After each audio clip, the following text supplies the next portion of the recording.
आप सभी दर्शकों को मेरा नमस्कार। मैं साक्षी उपाध्याय रामायण का एक ऐसा पात्र निभाने जा रही हूँ जिसका नाम भूमिजा अर्थात भूमि कन्या यानी जनक नंदिनी सीता का पूर्व जन्म। ऋषि कुशध्वज की भार्या साध्वी मालवती ने लक्ष्मी के अंश से एक कन्या को जन्म दिया था जिसका नाम वेदवती था। अब वेदवती नाम कैसे पड़ा, इसका भी एक कारण है जो आप समस्त दर्शकों के सामने मैं रखने जा रही हूँ। मैंने जो धार्मिक ग्रंथों का अध्ययन किया उसमें ये जाना कि जन्म लेते ही वेदवती स्पष्ट वाणी में वेद मंत्रों का उच्चारण करना शुरू कर दिया था। सूतिका गृह से बाहर आते हैं यानी जन्म लेते हैं कन्या वेद ध्वनि करने लगी। तत्पश्चात गंधमादन पर्वत की ओर चल पड़ी। सबने उसे रोकने का बहुत प्रयास किया परंतु वो ना रुकी। उस तपस्विनी कन्या ने एक मनवंतर तक पुष्कर क्षेत्र में रहकर कठोर तप किया और एक दिन आकाशवाणी हुई, सुंदरी श्री हरि तुम्हारे पति होंगे। श्री हरि को तुम अपने पति के रूप में प्राप्त करोगे। परंतु श्री हरि को अपने पति के रूप में प्राप्त करना इतना आसान नहीं था। पता नहीं ये जन्म या किसी और जन्म में वेदवती श्री हरि को अपने पति के रूप में प्राप्त करेगी। और एक दिन अचानक लंकापति रावण उसके इस सुखमय जीवन को तहस नहस करने आ पहुंचा। तो आप देखिए मुझे वेदवती के रूप में नव श्री मानव धर्म रामलीला के इस पवित्र मंच पर।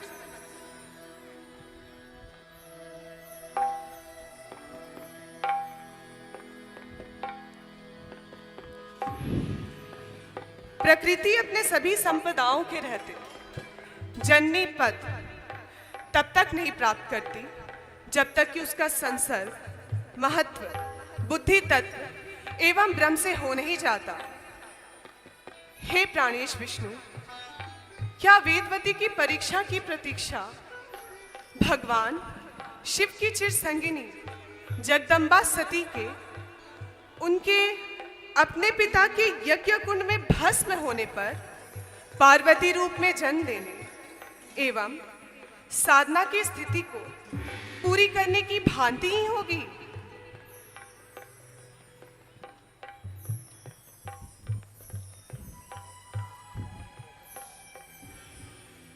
हरि ओम, हरि ओम, हरि ओम।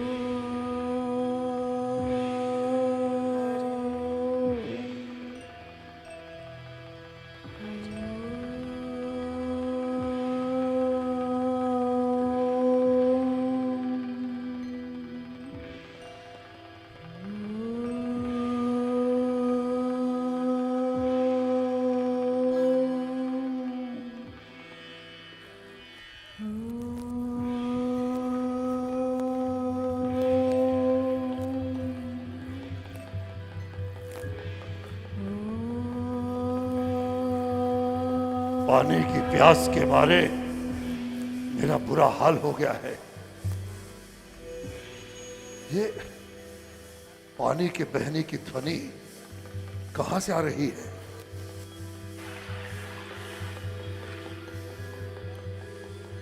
ओ, ये तो किसी स्त्री के मंत्र उच्चारण की ध्वनि सुनाई दे रही है। ये कौन है स्त्री?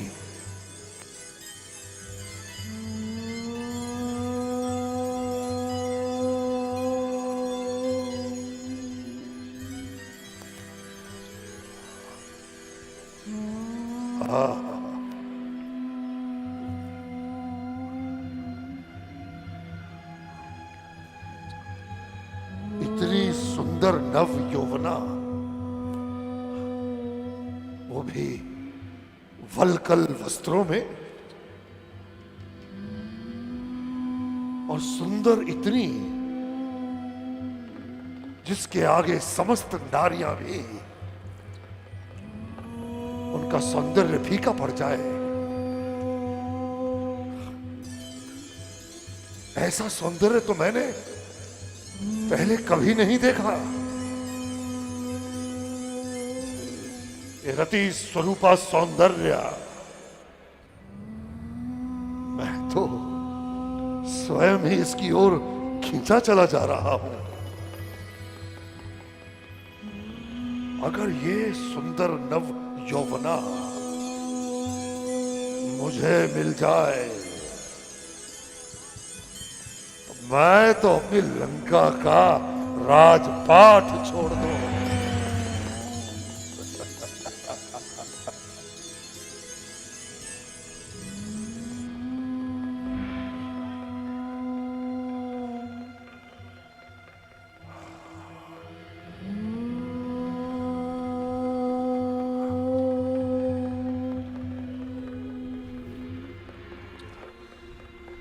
हे प्राणाधिके, प्राण प्रिय, हे सुंदरी, कृपया अपनी निद्रा तोड़ो, ये योग भक्ति छोड़ो और मुझे देखो। कौन हो तुम जो मेरी साधना में विघ्न डालने चले आए? तुमने मुझे नहीं पहचाना? मैं त्रिभुवन का राजा, त्रिलोक का स्वामी, लंकापति नरेश दशग्रीव हूं।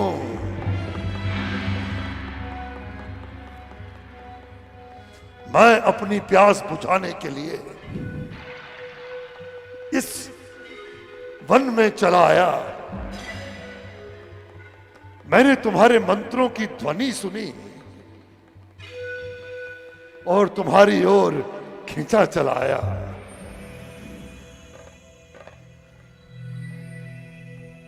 देवी, क्या मैं एक प्रश्न पूछने की चेष्टा कर सकता हूं?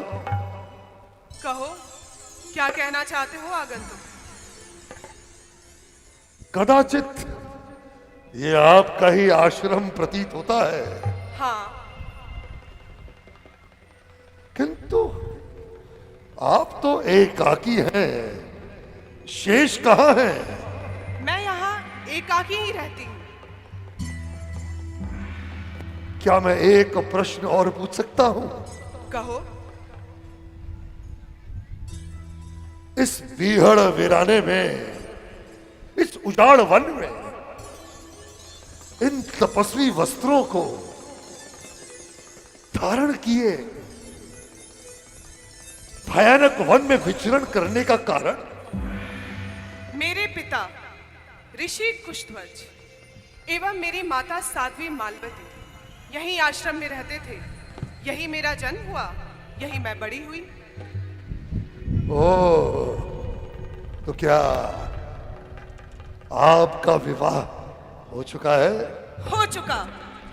सदा से लेकर आज तक जिसका सब वेदों ने गुण गाया, जो विष्णु विश्व का एवं लोक का आधार कहलाया, जिसे 14 भुवन एवं 3 युग भगवान कहते हैं, उसी को मेरा जीवन, मेरा पति प्राण कहते हैं।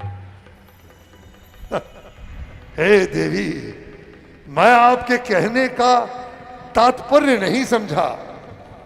देव, गंधर्व आदि मेरे पिता से मेरा हाथ मांगने आए थे, परंतु जब उन्हें कोई मेरे योग्य वर नहीं लगा, तब उन्होंने संकल्प लिया कि मेरे योग्य विष्णु ही होंगे, वो मुझे विष्णु को ही समर्पित करेंगे।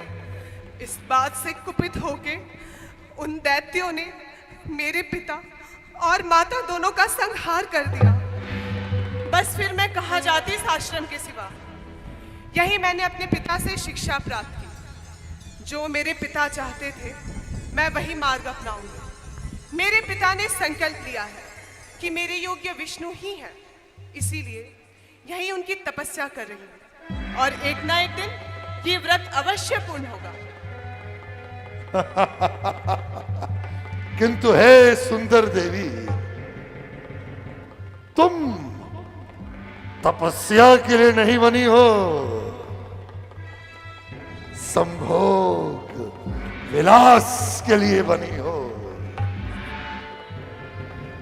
ये वन तुम्हारी सुंदरता नष्ट कर रहा है। इस वन में भयंकर पशु विचरण करते हैं जो तुम पर कभी भी आक्रमण कर सकते हैं। तुम मेरी चिंता मत करो, मैं इसी वन में जन्मी हूं, मुझे कुछ नहीं होगा। अब आप प्रस्थान करें लंका नरेश। हे प्राण वल्लभ, हे अब तुम अपनी कंचन काया को तपस्या की अग्नि में नहीं तपना पड़ेगा। क्या लंकापति नरेश रावण तुम्हारा हाथ मांगने की चेष्टा कर सकता है? नहीं, मेरे पिता मुझे विष्णु को समर्पित कर चुके हैं। मैं किसी अन्य पुरुष के बारे में सोच भी नहीं सकती। ये झूठी कल्पना है देवी। मृग तृष्णा के पीछे दौड़ने वाली स्त्री क्या धूप को मुट्ठी में बंद करने का इरादा रखती हो? याद रहे, तेरी ये इच्छा कभी पूर्ण नहीं होगी। इच्छा पूरी हो ना हो, परंतु मैं अपने विचार नहीं छोड़ सकती। एक बार जिसको अपना पति मान लिया है, उससे कदापि अपना मुख मोड़ नहीं सकती। ये वो गाढ़ा रंग है।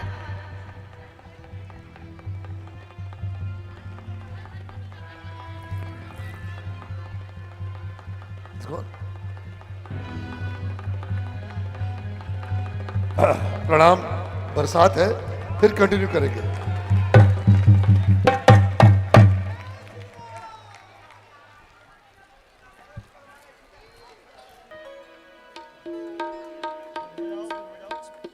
बोलो राजा रामचंद्र भगवान की। बस अगला दृश्य अब आपके सामने आने वाला है। आपके सामने अभी वेदवती दिखाई देंगी। वेदवती का पात्र अभिनीत कर रही हैं श्री साक्षी उपाध्याय, और रावण की भूमिका में हम सबके चहेते श्री पुनीत इसर आपके सामने आने वाले हैं। दृश्य जहां कल हमने बीच में छोड़ा था, वहीं से आगे प्रारंभ हो रहा है। और मैंने जैसा कि पहले भी आपसे कहा, नवरात्र महोत्सव इस समय चल रहा है। हमारे देश के विभिन्न भागों में अलग अलग रूप से नवरात्रा उत्सव मनाया जाता है। जहां वेस्ट बंगाल में दुर्गा पूजा के रूप में मनाया जाता है, गुजरात में गरबा किया जाता है, लेकिन माँ के वो 9 रूप हर जगह पूजनीय हैं। आज माँ का जो तीसरा रूप है, जो तीसरा स्वरूप है चंद्रघंटा माँ का, आज हमने उनकी पूजा अर्चना करी। तो आइए एक बार जयकारा लगाएं। और दृश्य तैयार है जैसे कि मुझे सूचना मिली है। बोला सच्चे दरबार की जाओ।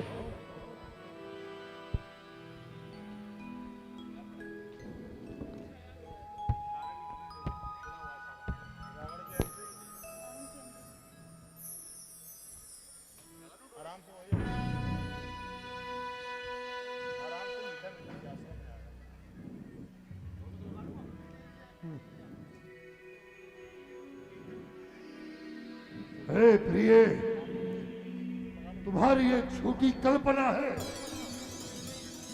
मृग तृष्णा के पीछे दौड़ने वाली मृगी क्या धूप को मुट्ठी में बंद रखने का तुम इरादा रखती हो?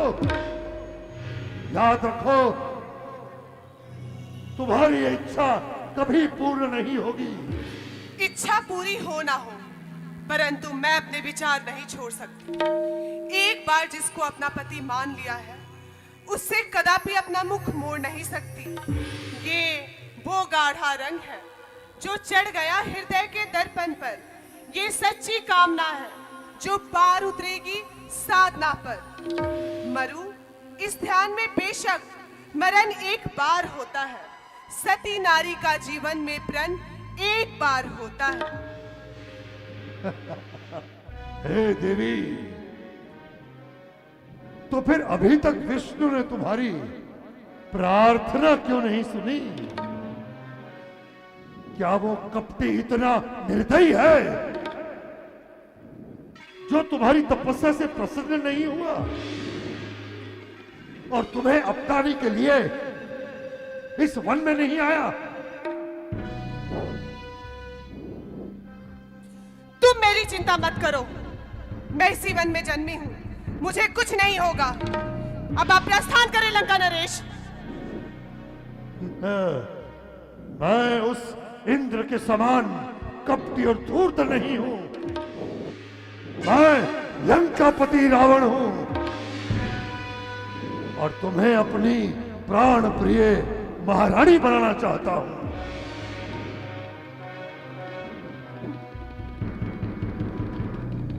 एक बात याद रखना, संसार के महानतम ऐश्वर्य भोगी लंका नरेश तुम्हारा अभिसार करना चाहता है। कामी असार संसार के सुखों में फंसाकर मुझे सतमार्ग से विचलित करना चाहता है। नाशवान कामनाओं का रंग चढ़ाकर मेरे हृदय पर वासना का मैल चढ़ाना चाहता है। मिले जो राज दुनिया का वचन पर वार दूंगी मैं, तेरी सोने की लंका एक प्रण पे वार दूंगी मैं। मेरा जीवन सिर्फ उस नारायण को समर्पित है। क्यों इन देव मानव दानव के विचार को व्यर्थ ही परेशान कर रही हैं? मैं तुझे लंका लिए चलता हूं। मैं ऋषि पुलस्त्य का पुत्र हूं, विश्रवा का पुत्र हूं और एक महान परंपरा का स्वामी हूं।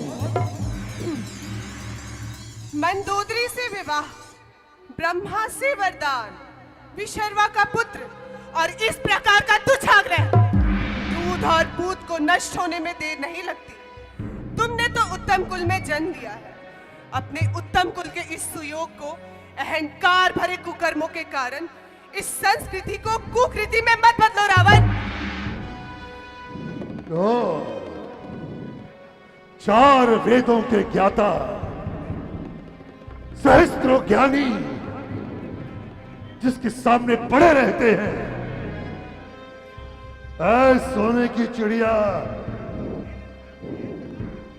तेरा यह दुस्साहस कि तू मेरे सामने इस तरह बात कर रही है। रात रहे कामयामिनी, तुम कोई मात्र सत्ताधिकारी नहीं हो। अपनी पुरातन परंपरा से गर्वान्वित हो जाओ और मेरा प्रणय स्वीकार करो। सावधान! यदि एक कदम भी आगे बढ़ाया तो मैं अपने आप को योगाग्नि में स्वाहा कर दूंगी। दुरात्मा चला जा यहाँ से।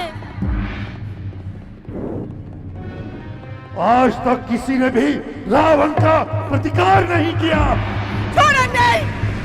तुम्हारा ये दुस्साहस, चलो मेरे साथ, मैं तुम्हें लेकर जाऊंगा।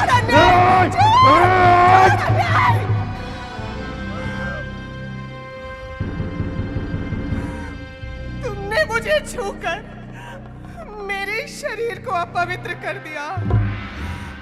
अब मैं अपने इस शरीर को। हे सुंदरी, तुम्हें इतना क्रोधित होने की कोई आवश्यकता नहीं। अब मैं अपने इस शरीर को अग्नि को समर्पित करती हूँ। परंतु याद रहे रावण, तेरी मृत्यु एक स्त्री के कारण ही होगी और वो स्त्री कोई और नहीं, मैं ही होंगी जो तेरे विनाश के लिए फिर वापस आएगी। तुम मेरे ही कारण अपने बंधुओं सहित मारे जाओगे। तूने काम भावनाओं से मेरा शरीर स्पर्श किया है। अब मैं अपने शरीर को अग्नि को समर्पित करती हूँ।